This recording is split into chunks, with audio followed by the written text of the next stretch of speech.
পুরনিয়োগ দুর্নীতিতে প্রায় ২৫০ কোটি টাকার লেনদেন হয়েছে। তার মধ্যে কয়েক কোটি টাকা আত্মসাৎ করেছেন প্রাক্তন দমকল মন্ত্রী সুজিত বসু। সাপ্লিমেন্টারি চার্জশিট দিয়ে এবার এমনটাই দাবি করল এনফোর্সমেন্ট ডিরেক্টরেট। সুজিত বসুর পাশাপাশি চার্জশিটে নাম রয়েছে তার ছেলে সমুদ্র বসু, আমলা জ্যোতিষ্মান চট্টোপাধ্যায় এবং দুটি বেসরকারি সংস্থার।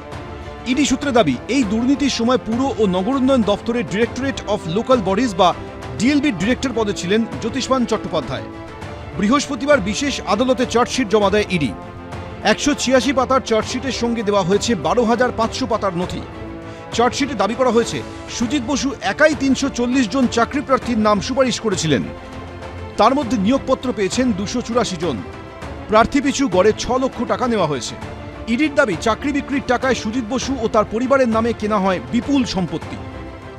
এক সমুদ্র অন্যায় যারা করেছেন, যারা বিভিন্ন সময় এই ধরনের কাজকর্ম করেছেন, যারা দুর্নীতি করেছেন, যারা রাস্তায় দাঁড়িয়ে সৎরঞ্জন অসৎরঞ্জনদের চায়ের দোকান পানের দোকানে দাঁড়িয়ে চাকরি বিক্রি করিয়েছেন এবং সেখান থেকে মোটা টাকা তুলেছেন, তারপরে ৭৫ আর ২৫-এর ডক্ট্রিনেশন মেনে, নিয়ম মেনে যারা পার্টি অফিসে টাকা পাঠিয়েছেন, নিজে টাকা খরচ করার তার লাইসেন্স পেয়েছেন, তাদেরকে এখন আইন আমলে আসতে হবে। চার্জশিট মানেই কিন্তু সেটা ধ্রুব সত্য নয়।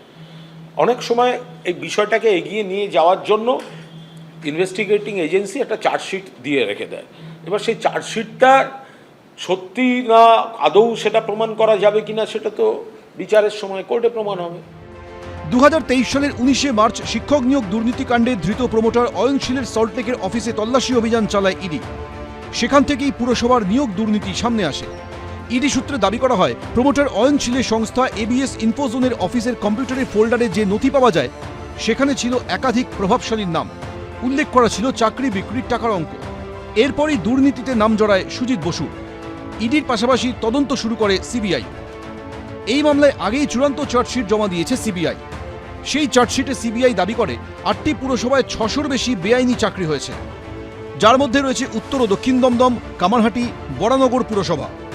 চার্জশিটের ১১ নম্বর পাতায় দাবি করা হয়, বেআইনিভাবে সবচেয়ে বেশি চাকরি দেওয়া হয়েছে দক্ষিণ দমদম পুরসভায়। ২০১০ সাল থেকে দীর্ঘদিন ওই পুরসভার ভাইস চেয়ারম্যান ছিলেন সুজিত বসু। মামলার তদন্তে গত বছরের ১০ই অক্টোবর লেকটাউনে প্রাক্তন দমকল মন্ত্রী সুজিত বসুর রেস্তোরাঁ, তার সল্টলেকের অফিস, গোলাঘাটায় প্রাক্তন দমকল মন্ত্রীর ছেলে সমুদ্র বসু রেস্তোরাঁ, লাউঞ্জ বারে তল্লাশি চালায় ইডি।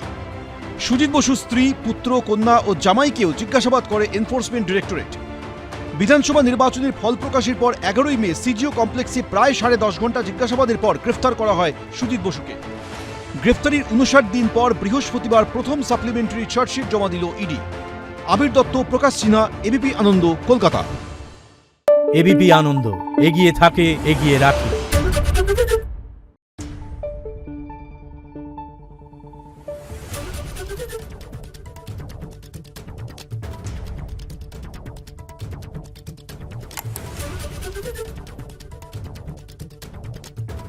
Thank you.